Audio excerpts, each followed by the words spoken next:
Bueno, muy bien.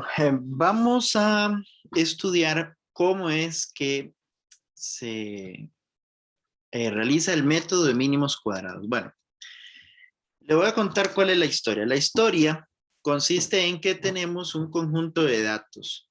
Un conjunto de datos que muestra, por ejemplo, acá, posición y tiempo. Entonces vamos a decir que, bueno, estos son los datos que tiene, qué sé yo, una hormiga con respecto a un hormiguero. Y pues muestra la distancia que recorre la hormiga en ciertos tiempos, ¿verdad? Entonces se tabulan los datos. Muy bien. Si yo vengo y quiero hacer un gráfico de dispersión con esos datos de ahí, obtendríamos esto que está acá, ¿ok? Recordando, pues, que es muy importante rotular los ejes, tiempo en segundos, distancia en metros. Y pues bueno, vamos a tener aquí en la variable dependiente la distancia y en la variable independiente el tiempo. O sea, que distancia depende del tiempo. ¿Qué sería el nombre de la gráfica? Bueno, recuerde que se rotula gráfico número 1, posición en función del tiempo. Perfecto. Si yo a esta gráfica vengo y le agrego una línea de tendencia, ¿ok? Vengo y le agrego una línea de tendencia. Vamos a ver, vamos con los puntos, ahora sí, lineal, y que me presente la ecuación y el valor del coeficiente, sería esta, ¿verdad? ¿Ok? ¿Qué es lo que hace Excel? O bueno, Numbers en el caso de Mac. Lo que hace es un método estadístico que se llama método de mínimos cuadrados. El método de mínimos cuadrados funciona para calcular la pendiente y la intersección con el eje y el coeficiente de correlación de la recta de mejor ajuste que usted tenga en esos datos. Y vea qué importante es esto. Si usted ve la gráfica, hay un punto que queda fuera de esa línea. Recuerde, la línea que usted trace no necesariamente tiene que pasar por todos los puntos. Tiene que pasar la línea donde la mayoría de puntos puedan pertenecer a esa recta. Y si no, que sea la recta que mejor se acerque o se ajuste a los datos que usted tenga. Esa sería la característica del método de mínimos cuadrados. Muy bien, entonces, ¿cómo es que Excel calcula, por ejemplo, entonces, este coeficiente y esa recta? Ya vamos a hacerlo un poquito más grande para que vean los números. ¿Ok? ¿Cómo es que hace? Bueno, vamos a aprender a hacerlo a mano. ¿Cómo es que Excel calcula esos dos números? Para ello, entonces, vamos a utilizar una tabla como esta, donde venga posición, tiempo, y entonces vengan otras variables más, como distancia al cuadrado, tiempo al cuadrado o distancia por tiempo. Esto es muy fácil, nada más ponemos igual y multiplicamos dos veces la distancia. Distancia por ella misma. Venimos con el cursor, jalamos hacia abajo y ahí están todas las distancias al cuadrado. Hacemos lo mismo para el tiempo, ¿verdad? Este señor por el mismo y jalamos hacia abajo todo. Y luego esa distancia por este tiempo y luego este mismo dato jalamos hacia abajo. Muy bien. Para cada una de las columnas de esta tabla, posición, distancia, distancia al cuadrado, tiempo al cuadrado y distancia por tiempo, tenemos que calcular la suma. Entonces, pues bueno, aquí podemos trabajar, por ejemplo, con funciones, ¿ok?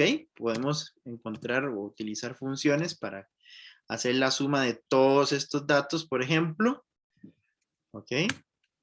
Y, bueno, aquí es un error, posiblemente es un error en el comando. Vamos a ver. Aquí está.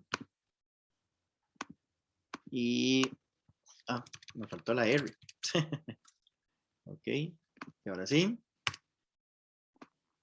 Ahora sí.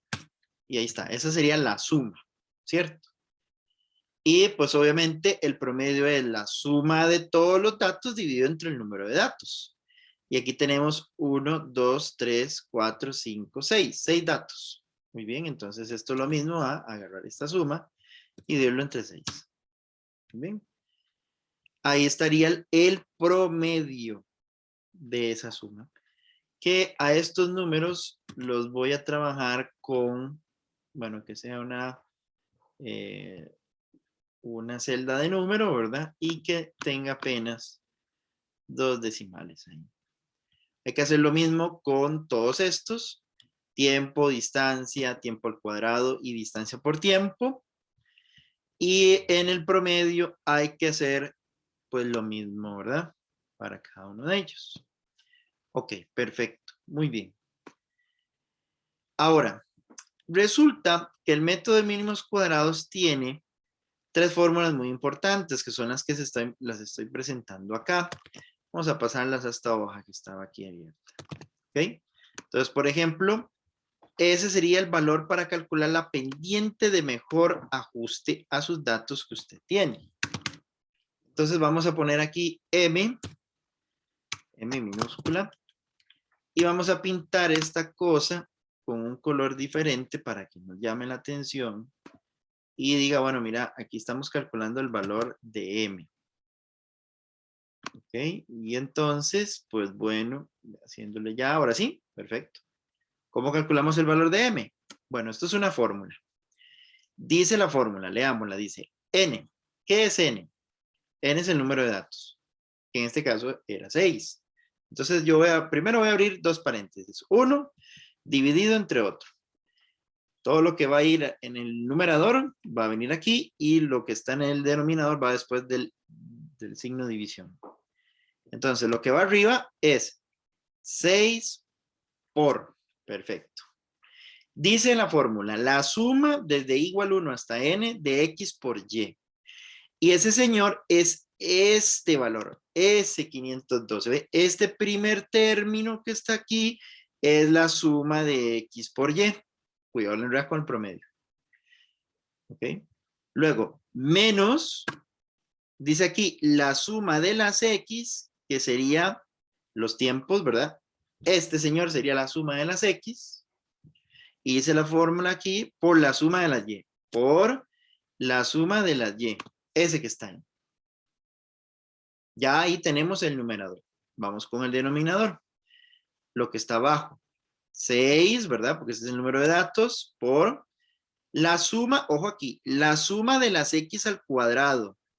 Ah, sería este 7628. Esa es la suma de las x al cuadrado. Menos, ojo aquí, qué curioso, la suma de las x elevado al cuadrado, que sería la suma de las x son los tiempos sumados, esta, pero elevado al cuadrado. Elevado al cuadrado. ¿Eh? Ya con eso nos da el valor de m. Y vea qué curioso porque el valor de m, que vamos a también poner que es un número con 2 decimales, bueno, 3. Si nos devolvemos a la gráfica, vea que la pendiente me está dando 6,074 y la pendiente no está dando. Vamos a ver por qué será. Eso es un buen detalle. Revisar siempre los datos es muy importante. Dice aquí que la variable, vamos a ver, dice aquí que la variable x, aquí está el problema. La variable x son los tiempos. Hay que revisar siempre las series. Y el valor de y tienen que ser las posiciones. Claro, con eso nos estaba dando mal. Ahora sí vea, fíjese en el valor de la pendiente. Pues 6,07, si nos devolvemos para acá, 6,07. Perfecto. Muy bien. Vamos ahora con el valor de m. Para el valor de m, que lo vamos a cambiar de color, vamos a ver, pongámosle ahí un rosado. Para el valor de m, la fórmula sería esta que está aquí. Vamos a jalarla y la vamos a poner aquí. Muy bien, ese sería el valor de m. El valor de m dice la fórmula del método de mínimos cuadrados, que sería igual, paréntesis dividido paréntesis. Muy bien. Ah, me faltó poner el signo igual, muy importante. Ahora sí. Sería, ojo, aquí va la fórmula, la suma de las x al cuadrado. La suma de las x al cuadrado es este señor. Por la suma de las y's. La suma de las y's, este señor, la posición son y's. Este sería el valor de la suma de las y. Menos la suma de las x. La suma de las x son los tiempos. Por la suma de las x por y, que sería este señor. Esa sería la suma de las x por las y, distancias por tiempos. Ya completamos arriba. Entre 6, que sería el número de datos, ese es n, la suma de las x al cuadrado, que sería este señor que está aquí, la suma de t por t, menos la suma de las x elevado al cuadrado. Vea, una cosa es la suma de las x al cuadrado y otra cosa es la suma de las x elevado al cuadrado, que sería este señor elevado al cuadrado. Damos enter y nos da la intersección con el eje y, que sería 2,42. Y si nos devolvemos al gráfico que habíamos hecho, 2,42. Perfecto. Y me queda calcular el valor del coeficiente de correlación. Recordemos una cosa, el coeficiente de correlación R no me dice a mí si la gráfica se encuentra correcta. No, para eso no sirve. Sirve para mostrarme qué tanta relación existe entre los datos que estamos obteniendo. Porque puede ser que la gráfica no tenga nada que ver los datos y sea un conjunto de puntos al azar, ese valor de R me va a dar muy cercano a 0. 0,0000 y algo. Pero si la relación es fuerte, o sea, que los datos sí tienen coherencia de lo que estamos midiendo, que digamos, los datos parece ser que tiene una tendencia de algo, puede ser una cuadrática, puede ser una exponencial, puede ser una lineal, puede ser cualquier forma.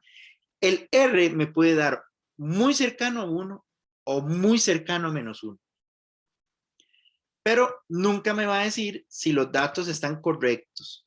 Porque puede ser que usted haya medido mal en el laboratorio y al momento de calcular el coeficiente de correlación le dé 0,999999. Y usted dice, mira, pero ¿cómo así? Bueno, los datos sí están muy fuertes, están fuertemente relacionados uno con el otro, pero no está dando la realidad del experimento, no está mostrando los datos que debería de haber dado el experimento. Eso es como tratar de medir algo, lo medimos, pero tal vez cometemos errores, errores propiamente al momento de hacer la medición, que no nos permite pues que los datos sean correctos, no estamos midiendo la variable que deseamos. Sino que bueno, ahí hay una fuerte relación entre los datos, claro, porque el coeficiente de correlación así lo indica. Entonces vea, esa fórmula que está ahí es una fórmula un poco compleja. Se puede meter todo de un solo, sí, vea.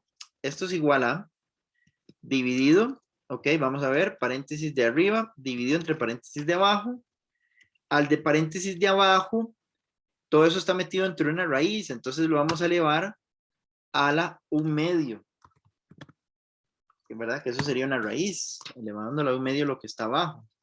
Bueno, ahora sí, vamos a meterlo de arriba. Dice n, que es 6, por la suma de xy, la suma de xy es este señor, la suma de las distancias por los tiempos, menos la suma de x, menos la suma de las x, que es la suma de los tiempos, por la suma de las y, que sería la suma de las posiciones, dividido entre la raíz, ya puse la raíz, el elevado a la 1/2, por, y lo que está dentro va multiplicado. Entonces voy a tener que abrir dos paréntesis, pero dentro de ese paréntesis multiplicándolo, ¿ven? ¿Lo ven? Perfecto. Que sería n ese es n, por la suma de las x al cuadrado, la suma de las x al cuadrado sería este señor, d por t, menos la suma de las x elevado al cuadrado, menos la suma de las x, que sería la suma de los tiempos, elevado al cuadrado. Muy bien. Por, y ahora sí, va al otro paréntesis, sería n, 6, por la suma de las y al cuadrado. Sería este, señor, que hasta el momento no lo hemos usado. Ahora sí, ya lo usamos. Menos la suma de las y, que sería la suma de las posiciones, elevado al cuadrado. Elevado al cuadrado. Muy bien. Y ya con eso, le damos Enter. Y me va a dar 0,9952. ¿Lo ven? Que de igual manera, pues celda que sea un número y que solo tenga ahí puede ser 4 decimales para que no me redondee. Si nos devolvemos al gráfico, 0,9906. ¿Por qué? Cuidado. Este, señor, es R al cuadrado y yo estoy calculando R. Si quiero saber si me da igual que la gráfica que puse, pues elevemos esto elevado al cuadrado. ¡Tatán! Sí nos da, ¿verdad? Vamos a ver. Este lo vamos a poner como R y este lo vamos a poner R al cuadrado. ¿Vio? Qué fácil. Y lo vamos a pintar para que nos diferencie de los otros. Para que nos diferencie de los otros datos. ¿Lo ven? Ahora sí. Y entonces, para que se vea ahí, no sé, como un poco más bonito y elegante. Ahí está. Y pues listo. ¿Ve? Ese es el método de mínimos cuadrados. Entonces, recordemos, el método de mínimos cuadrados es un método estadístico que me va a dar la ecuación de la recta de mejor ajuste a los datos que tenemos medidos, ¿verdad? El coeficiente de correlación muestra la relación que existe entre los datos obtenidos, pero recuerde que no me dice si los datos se encuentran correctos, si el experimento fue tomado de una forma correcta. Muy bien. Y pues listo. Pues ha sido un placer.